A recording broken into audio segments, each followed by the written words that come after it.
Federal scientists are dialing up the sound of alarm over climate change. Their draft report cites a dramatic rise in temperatures reflected in sea levels, heat waves, and extreme weather. To talk about what that could mean locally and how the scenario is affected by government policy is the staff attorney for clean energy and climate change from the Conservation Law Foundation, David Ismay. Thank you very much for being with us, David. My pleasure. We've heard scientists raising alarms before, so how is this time different? Well, I think, as you said, this time it's overwhelming. This is a report that comes out every 4 years under federal law, first mandated in 1990. And it has a special focus on what has changed in the last 4 years since it was last published.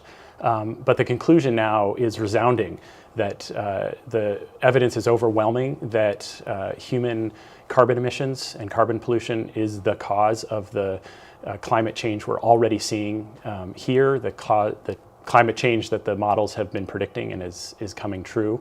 And they go so far now as to say that the evidence is overwhelming that there is no other viable explanation for the warming that we're already seeing across the globe.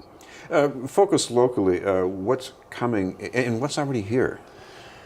Sure. One thing that's very interesting, and this report calls it out, is that the effects of a warming globe are not felt equally. So there are regional effects, and I'm not just talking about the Sahara Desert versus Switzerland. We have more ocean acidification here in New England and the Gulf of Maine already than globally. We're already seeing sea levels rise here, and the models predict that they will rise here in New England faster than they will even on other parts of the eastern seaboard. And of course, in Boston, I think we have city officials already talking about how you have to change the rules for development and have to do things for housing that's already here. We do. So there's a certain amount of climate impact that we already expect. We're already seeing it. But the real call from these scientists, and these are scientists across 13 federal agencies in complete agreement, is we can still stop the worst of the effects, and that is by reducing our emissions in the way that the Massachusetts and Connecticut and Rhode Island laws already call for.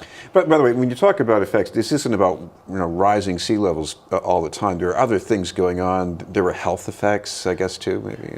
There are health effects, increased periods of high ozone, which is extremely difficult for people with respiratory difficulty.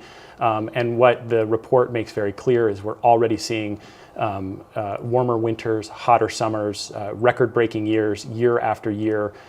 It's affecting precipitation around the country and snow levels in New England.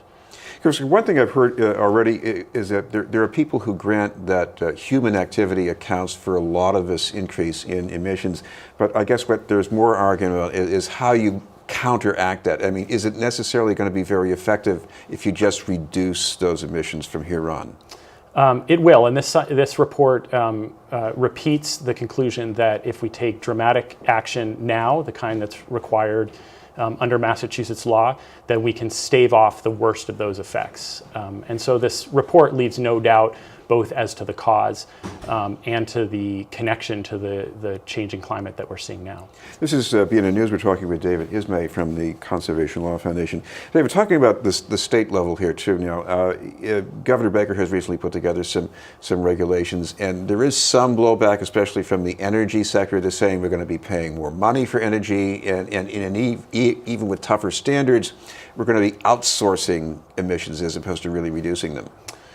Yeah, unfortunately that's a very narrow and short-sighted view. And looking out to 2050, it's clear that a energy system that is based on renewable generation brings with it a lot of health benefits, as you suggested before: cleaner air, cleaner water, and also achieves these critical milestones for the climate.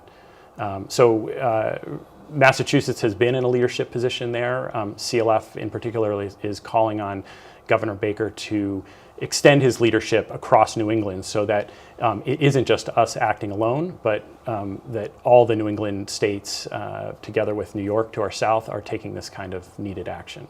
Put this into some perspective of the areas where you need to cut back. I mean, I know energy involves a lot of emissions. You got traffic, you've got just the way where people live, the kind of buildings they're in. It's across the economy. So you're right. It's a complicated problem, but not one that we can't solve and that we don't have a good idea how to solve. And really, the electric power sector will be the backbone of the transformation.